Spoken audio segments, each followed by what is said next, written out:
Social media has turned relationships into a checklist. We're constantly told to find someone secure, that avoidant people are walking red flags, and anxious partners are just too much. That if someone doesn't text back fast enough, they're emotionally unavailable and you should run.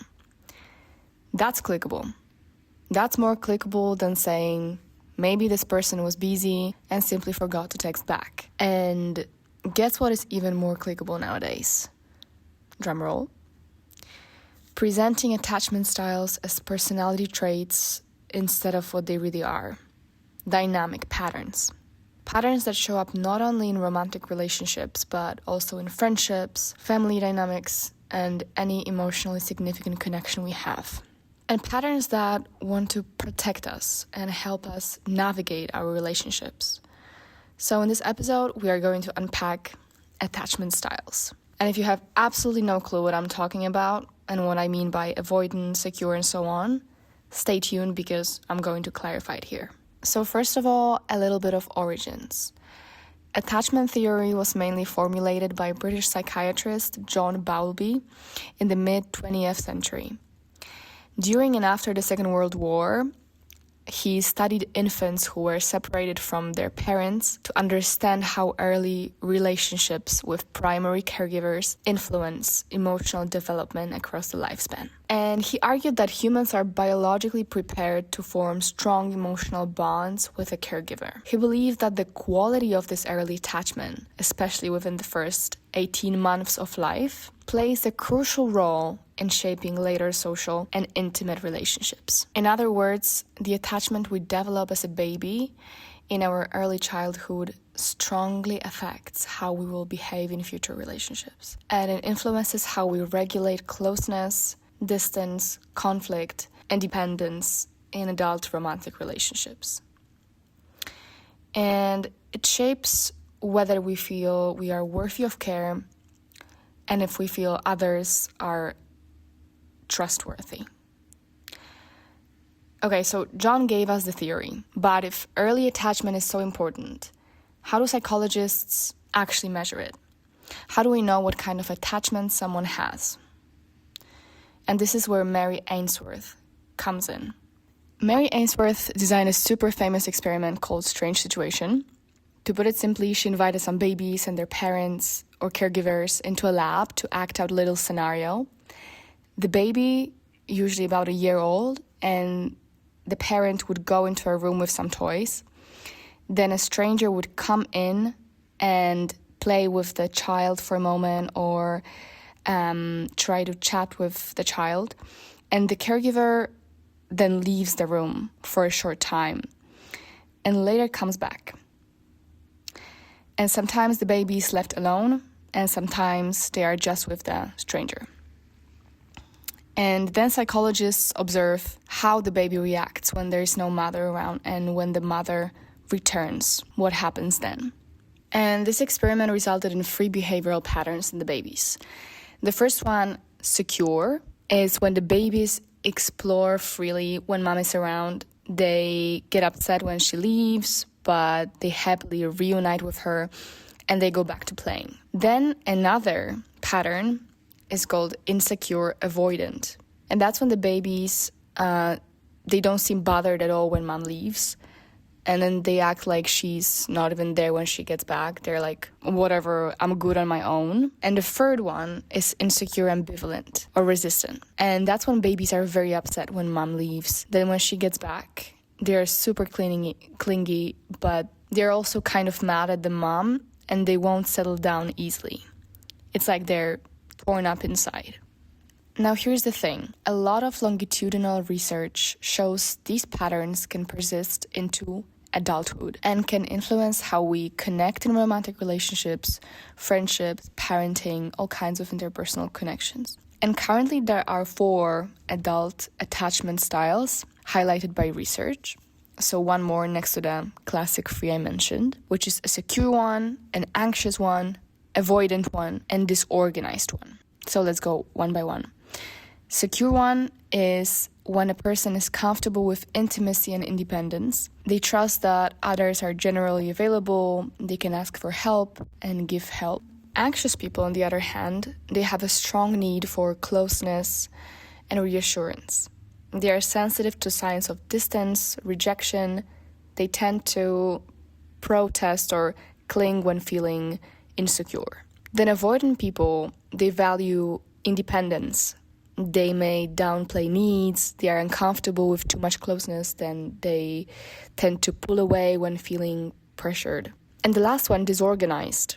It's fundamentally a mix of anxious and avoidant traits. It's like a push-pull dynamics. So wanting closeness, but fearing it, often linked to some trauma. And it's important to remember that our parents do not have definite control over the kind of attachment we develop. They have meaningful influence, but even if the parent is really caring and responds to all our needs, it's possible we develop an insecure attachment style. And that's because our attachment style arises from our general relational experiences and contextual factors, and not only the parents and how they treated us when we were babies. So how can we determine our attachment style correctly? And maybe that of our partners, our friends. The thing is that we can do online tests like the one on the Attachment Project website, which I'm attaching in the description of the episode. It can be a helpful mirror. They give you a first sense of your patterns, and quizzes are fun. But what psychologists use in a more professional setting is something called adult attachment interview, or experience in close relationship scale, which has a lot more validity. So if you do a quiz, it's better to treat it as an insight rather than a verdict, obviously, after which you dramatically maybe won't change your life. And the questions can actually really make you reflect on your experience in relationships, whether you fear rejection or you fear emotional closeness more, or maybe both or neither. It can make it clear then why you react in certain interpersonal situations in a certain way, like why you feel uneasy when your partner wants space, or why you pull away if someone gets too close. So can we change our attachment style? This one actually surprised me because it's not set in stone. And the answer is actually that you can change your attachment style with therapy and also through your experiences with people who have safe attachment. So it's not set in stone, it can be changed, and all combinations are possible. We can go from anxious or avoidant towards a more secure attachment, but also from avoidant to anxious or the other way around. It's also possible that a person can go from a secure into a more insecure attachment. So the key here is that attachment styles are formed early in life, but they are patterns, and they are not necessarily fixed for the lifetime. Now, a key question that I asked myself is, how much should our attachment style actually guide who we choose? So first of all, attachment theory can be useful if you want to become more aware of your patterns and you want to recognize your patterns. For example, you tend to get anxious when people are inconsistent, or you might struggle with someone who is very emotionally unavailable. To see really and recognize what your patterns in relationships are.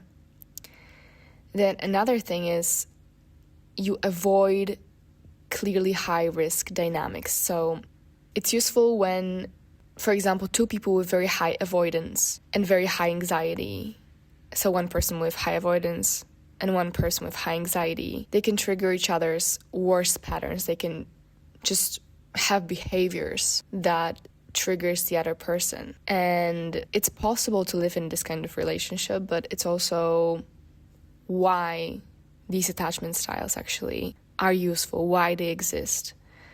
Because then you can see that, okay, this is my pattern, this is your pattern, we need to change that. And the third thing is that you should know what kind of partner supports your growth. For example, someone who is very anxious, they may feel best with a relatively secure person, although that's not a rule. But they may feel that a more secure person supports their growth, someone who's consistent, who can reassure them and set boundaries. But obviously, there are also some traps. So over-relying on the attachment styles can lead to, first of all, treating attachment style as a fixed identity. So we often hear, okay, I'm anxious, or he's avoidant, and then we assume, okay, this is who he is, this is who I am forever. My style is who I am. But in reality, attachment is something plastic. It can shift over time with consistent safe relationships, with therapy, with conscious work on communication and setting boundaries. People can be more or less secure depending on the partner or a life phase. The second trap can be treating attachment style like a blood type. People can also create a hierarchy and discriminate against somebody based on their attachment style. So this is what we see in the media, that if secure people are better than anxious and avoidant in some way. So if secure people can be with anyone, anxious, avoidant, and disorganized, theoretically, then it's like the gold standard, a scarce resource we are all looking for. Well, unless you are secure. Then you don't need to be looking for a secure person in theory. It's almost like having a blood type O negative. People with anxious or avoidant styles may feel ashamed of their style then, instead of actually working on it. And the third trap is ignoring values, emotional maturity, and real-life compatibility. Maybe someone is honest, kind, they are able to take responsibility for their actions, they have similar plans as we do, and sometimes we really tend to think that their attachment style is more important than all of these things taken together. And the truth is that a very secure person who lies, refuses to take responsibility, may not be such a good partner even if they test as secure. And an anxious partner, for example, who is aware of their patterns, they communicate openly, they work on themselves, they may just be a good partner, a better than the secure one. Okay, so how can we use attachment theory in a healthy way for our relationships? First of all, we can use it for self-reflection. So we identify our typical triggers. For example, you may be triggered when someone replies slowly to your message, because then it's like an alarm of, abandonment, right? Like this person, if they're not replying fast, then that means that I'm not very important to them, for example. It also lets you reflect on your typical behaviors, like maybe you're withdrawing or responding to texts in a very clingy way, or you are angry in texting, for example. This can also be a behavior related to the attachment style. And once you start actually noticing these behaviors, you can change them. And then you can also connect present reactions to your past experiences without getting stuck in blame. So telling yourself, okay, my reaction makes sense because of my experiences, and I can take a few deep breaths and respond differently right now that I'm more aware of my attachment style. Then for communication with your partner, I think this is real intimacy, because sharing attachment profiles can be a way to talk about needs. For example, a person may feel that they need some alone time to regulate, but they don't say it out loud to the partner, and the partner feels neglected. When you know what your attachment style is, then you can make space for both the anxious partner's need for reassurance or your avoidant need for some alone space, let's say, if someone is avoidant. And then you can set up specific behaviors like check-in routines, or if there's some conflict, then how do you repair the relationship, right? How do you get out of the conflict? Because everyone has also different conflict style. So then apart from this, there's also conflict style, but I don't think we can, I don't think we should get into this in more detail, but it's just about finding this golden spot, sweet spot for both partners, how to repair your relationship after conflict arises, or actually how to fight in a fair way if you fight. So there's that. And also it's good for growth, because using attachment style can be a great way for you to practice for yourself. If you are anxious, then maybe you want to soothe yourself more, or learn to not chase when you're triggered. Just building a life outside the relationship. Like, celebrate your own attachment style in a way that makes you feel good.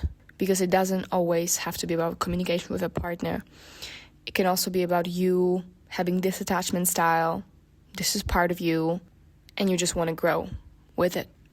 So to wrap up, attachment styles can be a really helpful insight, but they are not forever there. This is not your whole story. It's just a pattern that can be changed through therapy and through different interpersonal experiences. What's really good about them is that they can point us to our patterns, our triggers, and the kind of support we might need in relationships.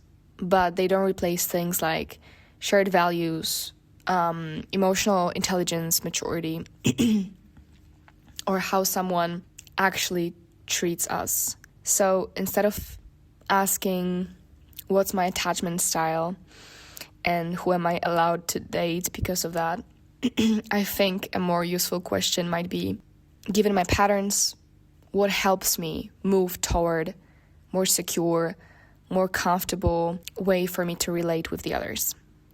So thanks for listening, guys. Take care of your relationships, and I hope to see you in the next episode.